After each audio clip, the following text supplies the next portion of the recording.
Hey everyone, and welcome back to Bridging the Gap. Make sure to leave a like on this video down below and subscribe. My name is Alvin. I lead right on most issues, and I'll be representing the Republican side. My name is Luke. I lean left on most issues, and I'll be representing the Democratic side. Hey guys, so in this video, Alvin and I will be giving you our bipartisan analysis on the state of the 2024 election in terms of the polling averages. Yeah, so we've been using polling quite a bit, and it's arguably our most important thing when we're looking at the state of the race because polling is not perfect, but it gives us a statistical quantity for either candidate in every state or district that we're going to be looking at today. Every state that's already marked out for either party doesn't have good polling, or the polling shows a win of over 10 points for either candidate. But every other state and district, with the exception of one, we're going to be looking at right now with, and characterizing it based off of hmm only the polls. So why don't you get started with Kansas? Yeah, so unfortunately, Kansas is one of those states with very limited polling data. There's only been one recent poll in Kansas, which we're going to be basing this off of. This one poll puts Kansas at +5 in favor of Donald Trump. It's likely to going to vote for Trump more than that, but seeing as we only have one poll and this video is based on the polls, there we go. We have this one odd little result here. Where do you want to go to next? Yeah. One disclaimer before we get into the rest of the video is that we're using 538 to compile all our polls. It's, one of two major polling compilers, the other one being Real Clear Politics. Real Clear Politics, we usually use in our videos. It's a little more right-leaning compared to 538. For example, as Trump up in the popular vote when 538 doesn't. But 538 has better, state by state aggregator. So we'll be using that for just this video, probably. But anyways, moving on, I'm going to be going over, I guess, I'll just go over New England really quick and let you Okay. take there. So let's start with Maine. Maine obviously is a likely Democrat state. If you look at the really one poll in the in October that's nonpartisan. You have Harris winning the state by 7, basically where we have it. So very quickly, likely Democrat there. Maine also distributes its electoral votes by congressional district, like Nebraska, and Maine's second district is likely Republican based off of, a couple of polls that have Trump up 9. And then finally, with New Hampshire, it's sort of going to vote in line with Maine here, a little to the right of Maine, but New Hampshire, famously being a swing state in 2016, has now veered to the left, rejecting Trumpism, and it has Harris up by 5.1. Although I guess this very recent poll, has a little bit of hope for Trump having them tied. So that's New Hampshire for you. I guess you Yeah. could. I The, think yeah. I think next we should try to get Nebraska out of the way and those two districts before Okay. moving on to the rest. If that's all right. Yeah. Um, so yeah, I guess I'll start with the first district. Um, yeah, because there's like pretty limited polling data here. Yeah, if you want to scroll down to that, yeah, there's only like been one proper poll done in the first district, um, by YouGov, and it has Trump up 8 in the district, which is definitely a possible result. But yeah, that would put it in likely. It's a district that Trump won by 11, so this shows a slight swing to the left. And for the second district, there's been two recent polls, one by YouGov, which just dropped today with Harris +8, and the other by the New York Times, which put Harris up 12 in the district. Yeah, generally it's just been a district that's been moving left, but yeah, that averages to 10 if we take those two polls. So that would be a solid margin in the second district. Yeah, Yeah. All right, so I guess I'll finish out some other likely Republican states, and then you can do the likely Democrat states. sure. Let's head out. Yeah, let's go to, I suppose we'll go to Ohio next. Ohio over here is, you voted for Trump by about 8 in 2020, and it looks like it's going to stay around there for 2024. The polling has been very consistent and very good because there's a very competitive Senate race there. So pollsters keep jumping into the fray, and I don't know if this is hurting, but almost every poll has it from Trump +6 to Trump +8. So this looks very solidly in the likely category. Hmm. Moving down to the south to the state of Texas, there were some hopes earlier in the cycle that a good Democrat candidate could move Texas into the lean column for once for Democrats. And while that might happen on the Senate level, on the presidential level, it's looking rough for Harris. Her time in Texas is sort of running out, and it looks like even though she did that Beyonce rally in Houston, it's not going to be enough. Trump's going to take this by a likely margin. And then I'll finish off with the state of Florida here, Hmm. where it's been moving very quickly to the right. And so Florida, also famously a very competitive swing state in both 2016 and 2020.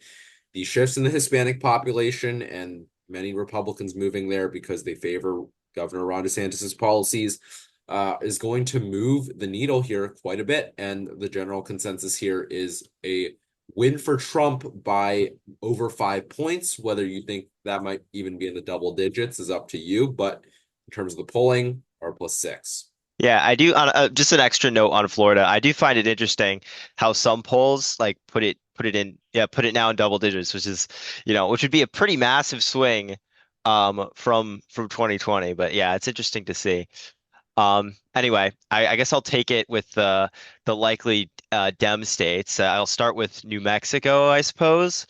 So yeah, right now the averages say Harris +7, I believe. Um, yeah, generally, yeah, the polling's just been going in Harris's favor in the state. I know Research and Polling, which polls for the Albuquerque Journal, is one of the most accurate polls in New Mexico. Yeah, they put Harris right at +9. So yeah, I definitely, yeah, this would go in the likely column here. In favor of Harris. After that state, I believe it's is it Virginia? Yeah, we'll just go to Virginia. I'm pretty confident it's Virginia here. Yeah, so Virginia we have Harris +6.2 in the averages. Uh, yeah, this was one state where the average showed it really close initially, with Biden, but since then it's kind of just been consistently shifting in Harris's favor. Yeah, she's been getting pretty good polling, with the exception of that one R internal that only puts her up one.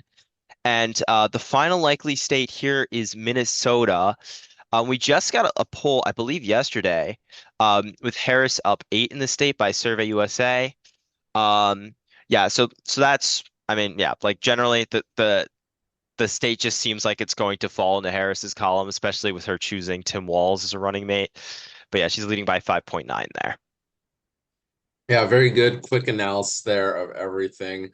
I don't think there's many surprises there. In anything we said, the only likely state that's a surprise is, of course, Kansas. But there is one state that we usually put in the likely column, that would get Trump to 219 electoral votes, where he usually starts, where his floor is, and that is Iowa. And we haven't marked Iowa yet because Iowa has looked a little interesting. Um, Disregarding the sort of, partisan pollsters and signal, um, Mm, you you come up with one poll, the annual gold standard of Iowa poll, the Seltzer and Co. poll, done by Ann Seltzer, who's usually very accurate on her final poll. However, this cycle she has not released her final poll. She's likely to do so in the next few days, but her second to last final poll here is the one from September, which has Trump up 4. And we're going to be using that for this video, putting Iowa in the lean column. I think this is highly unlikely. I think Iowa's yeah. likely going to vote with Ohio. And usually Seltzer's September poll is a little suspicious. I mean, if you look at 2020 here, why don't we just go here real quick? Yeah, the last poll was very accurate, right? You had Trump +7, Seltzer and Co. But if you move back into the past, you go down the time machine, down the rabbit holes, you'll see that Seltzer and Co. had this state even in their September Mm, poll, which was very far off of their margin. So, while their last poll is usually very good, their second to last poll is not. So definitely take this lean Republican state with a grain of salt. And yeah, yeah. I guess we can move into the I also just want to note, like, it's just crazy to me how I was seeing such a massive drought in polling, like, going from from like dozens and dozens of polls in 2020, and they definitely got even more polled than they currently are in 2022, compared to this year with only like a single high quality nonpartisan poll in the state is pretty nutty. But yeah, let's move on to the swing states here. I believe the most uh the highest margin in any swing state right now is currently Arizona, in favor of Donald Trump by a margin of 2.2 on average. Yeah, I would say Trump has been doing pretty good in the polls in Arizona. There's been like a couple recently that have put Harris up. Um, but generally, yeah, like, with these drops from Data Orbital and Atlas, which are decently rated pollsters, putting Trump like that, they're definitely pulling up Trump's average quite a bit, in the state. But yeah, that's gonna be a lean margin for Trump there. Yeah, and you can look at our own compiler. We do some compiling ourselves. And if you look at just the A-rated pollsters, which is what we have right here, and you look at Arizona, it's a sea of red. There's only one piece of white. And yeah, Trump has been doing really well in Arizona. He's looked very powerful in the state in terms of the polling. A lot of it has, Ruben Gallego, the Democrat nominee for Senate in Arizona, outrunning Kamala Harris by, 10, 15 points, which is really crazy. But Trump seems to be holding his own, even though his protege, Carrie Lake, in the Senate race cannot. And that looks good for Trump with such a big vote split. Hmm. Um, I guess we'll move to Georgia, which is the other state that is sort of not, in the tilt category. Maybe we'll look at North Carolina, but Georgia has a very similar story to Arizona. There are some warning signs for Trump. I will give it that. I mean, for example, SoCal and Trafalgar, which are right-leaning pollsters, have Trump winning by small margins, and you would think off of that Trump it's very likely for the state to be, somewhat in the middle, and it probably is. It probably is like Trump +1 by a hair right now. But if you look at the plethora of data that we have here, which we have a lot of data, Hmm. a lot of the high rating pollsters have Trump up by a good amount, by a healthy margin. And the fact that you have so many more polls that have Trump up compared to Harris has, the polling average at 1.8. You can also look at our aggregator in the sort of A-rated pollsters, and you would definitely see a bias to the right as well. So, yeah, Yeah. I mean, That we'll is probably. definitely, I mean, yeah, according to the polling, definitely looking like Trump is going to win the state, based on polling alone. Next is North Carolina. In that state, the polling average currently puts Trump up 1.1. So just a little bit. Um, yeah, I mean, North Carolina definitely looks pretty close. I'd say generally it looks a little better for Harris, overall. Like, I mean, when you look at, for example, like you have pollsters like Atlas and Survey USA, which are pretty high quality pollsters, putting Harris up or even. And you have Republican pollsters like Trafalgar putting Trump up 3. Generally, yeah, it's a state that usually goes Republican.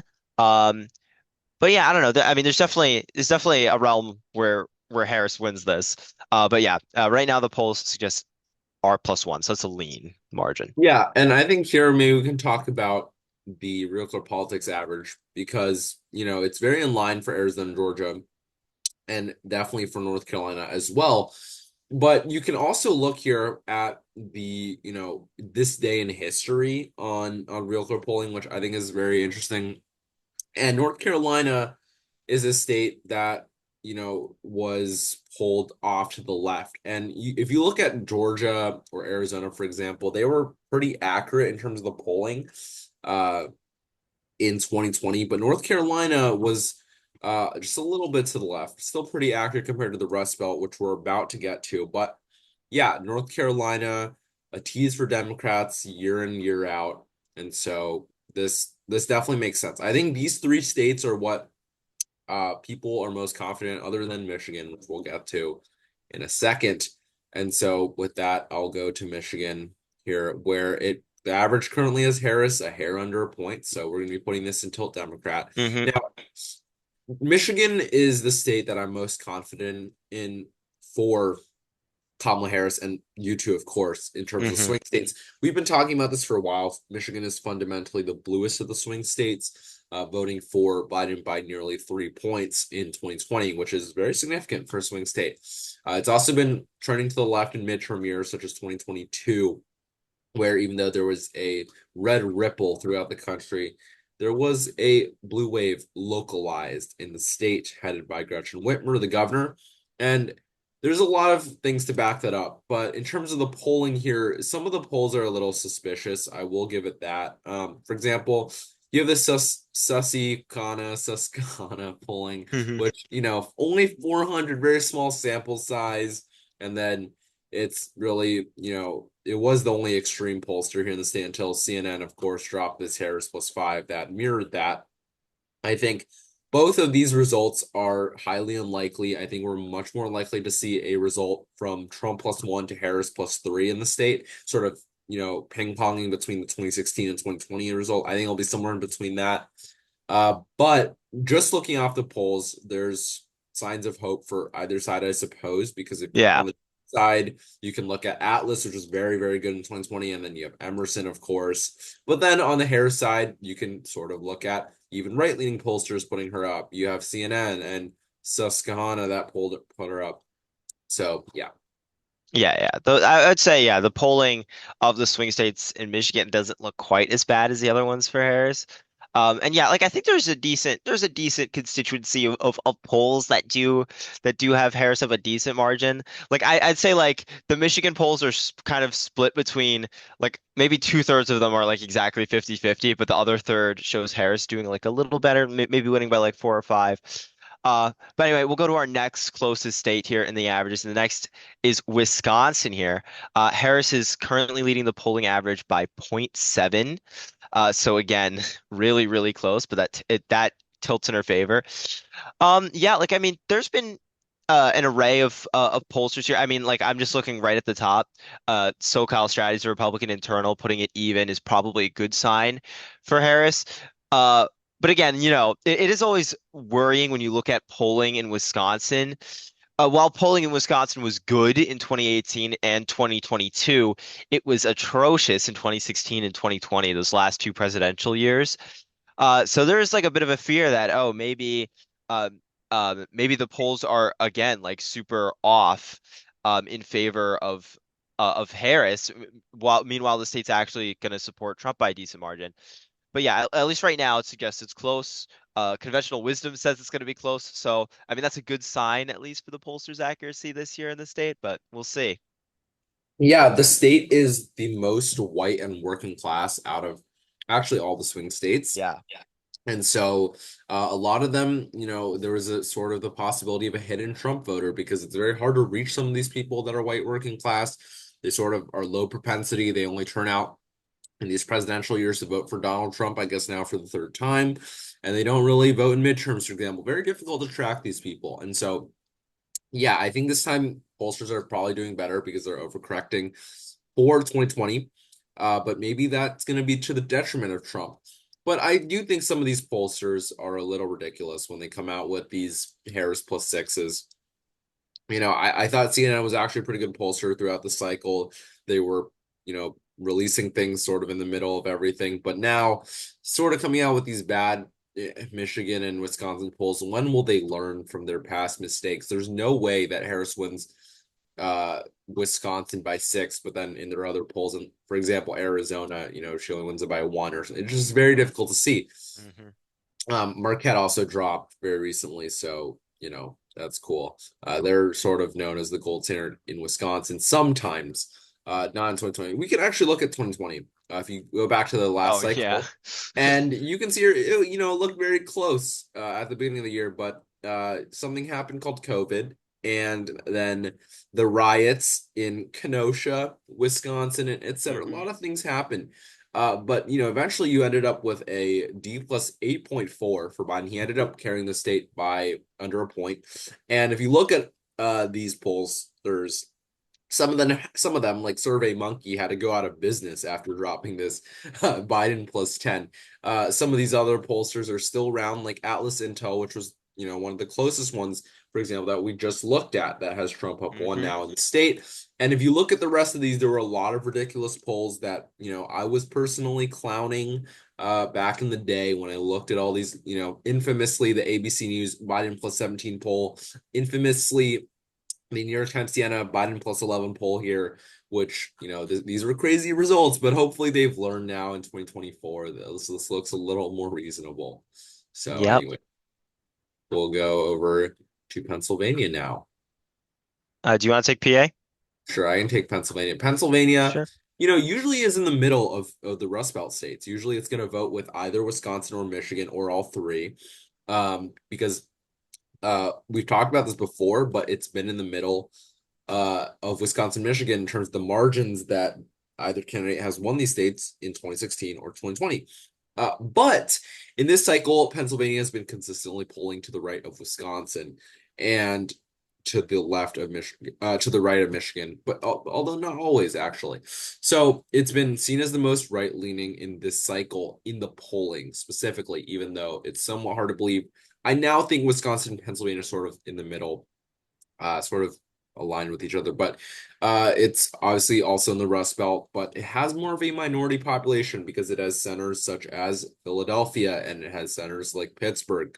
And then it has a curious state college in the middle. So a lot of dynamics in Pennsylvania to look at. Trump leads the aggregate right now by zero point 0.4, tilting the state and putting him over 270 electoral votes in our map. But if you dive deep into the polls, it actually looks, very, very even as you would expect. But Trump seems to be doing better in some of these high quality pollsters in the final Yes. stretch. He is getting that last minute momentum. If you look at our polling, our bridging the gap spreadsheet here, you'll see that Pennsylvania looks quite a bit redder than before when we looked at the state. And it's been looking slowly better for him. If you do look at, for example, the polling average, he only took the lead 10 days ago in the polling average, has kept it since, but in the past, Harris has been consistently up. It's been a good state for her. But now, maybe the people are coming home as we sort of push out the undecideds. What do you think? I mean, yeah, I definitely think. I mean, obviously, it's really close. It's razor thin, but yeah, there's no doubt that Trump has been at least like when you compare like these polls like a month or two ago to now, that Trump's been improving like ever so slightly by maybe a point or two, and that point or two improvement could be enough for him to take the state. Um, but again, I think there is still some hope. I mean, like right-wing pollsters like Qantas and Trafalgar only put like Trump up like two or three. And I think that is definitely like overcomable. But you know, it's again, this is going to be one of the most 50-50 states. These are the swing states. But yeah, for the sake of the video, yeah, this is tilt R. Um, and then I think with that, we go to the closest state in the 538 averages, which is the state of Nevada. Currently, they have Harris up by point 0.1. So very, very barely. I like I wonder what we would have done if it was dead even. But yeah, that's pretty crazy. They have it up exactly point 0.1. Um, she's been doing like okay in the polls. I think primarily the reason why she's leading right now is because a lot of the more recent polls, especially I'm going to probably attribute it to the Trafalgar one being even right at the top because the fact that Trafalgar's even in the state is probably a good sign for Harris because it's a right-leaning pollster. Um, and also generally, even before, like a couple months ago, like I would say Harris is doing pretty decent in the state's polling. Um, but yeah, I don't know. The polling does not necessarily match up with what we're seeing with early voting in the state right now. Which I find to be quite interesting. I think Republicans are doing pretty well in the early voting, at least as of right now in the state of Nevada. Um, but yeah, I don't know. I just think, do you have any thoughts on this? Yeah, obviously we've been talking about Nevada in terms of its early vote because of how we have John Ralston, who's really good at translating that into plain English for us, which yes, looks very good for Donald Trump in the state. And Harris, I think today is very crucial for her actually in the early vote. She needs to make up some ground today because she didn't yesterday. And so if she doesn't today, that's going to be pretty rough for her down the stretch. There's only a few more days of early voting. I think 3 left. So that's rough for her. But regardless of the early voting data, you look at the polling, and I sort of think that the polling is actually a little more favorable to Trump. Um, in the past, the polling was very good for Harris. Like if you go to the September polls, if you just take a glance here, even Atlas had Harris up 3, and all these polls had Harris up, except for this right-leaning pollster. Looked very good for Harris in Nevada, compared to a lot of the states. But it looks like Trump has surged in both the early voting data and the polling at the exact right time here. Because honestly, if you take out some of these outlier polls, like, the Harris +4 and +9 here, you take out this Trump internal for the Senate, you take out Trafalgar, you'd probably get a more favorable result for Trump in the final average. And so that's interesting. I think generally a lot of these pollsters are just hurting towards the middle, to put either candidate at 1 or even just so, whatever they can do to make sure their ratings go up or so they aren't compromised, because that's where we're headed towards a very close race. But yeah, I think till Democrat for now. Although if one more poll came in, that could change immediately. Yeah, we are getting an influx of data in the last couple days, for sure. Um, but yeah, this is going to be our last video before our official predictions. So yeah, but just based on the polls, this is the map. Exactly. This map somewhat translates over to the betting markets, by the way, which we haven't talked about in a while, and we won't have another betting markets video. Even though we said we would if things really change in the betting markets, they have, but we were out of time, and we'll just be glancing at it right here. It sort of translates to this map. I mean, definitely in Arizona, Georgia, North Carolina, I think a lot of these bettors, these pro-Trump bettors, are buoyed by the fact that the polling is looking good for him, which definitely raises their confidence. Nevada, we've talked about, the early voting, which is why Trump's up here, even though it was very even for a long time because of how Harris did well in the polling. Pennsylvania and Wisconsin, we talked about why Trump is likely up there, but significant to see that Trump is up much more in Pennsylvania than Wisconsin, probably due to the polling, because fundamentally Wisconsin would be to Hmm. the right of Pennsylvania.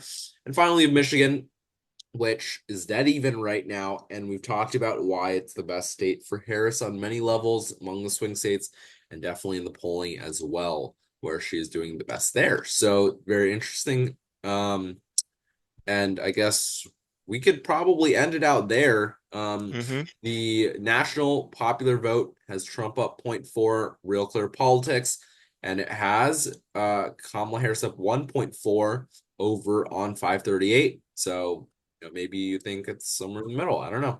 But that's the state of the race right now. Thanks so much for watching our video on the polling data.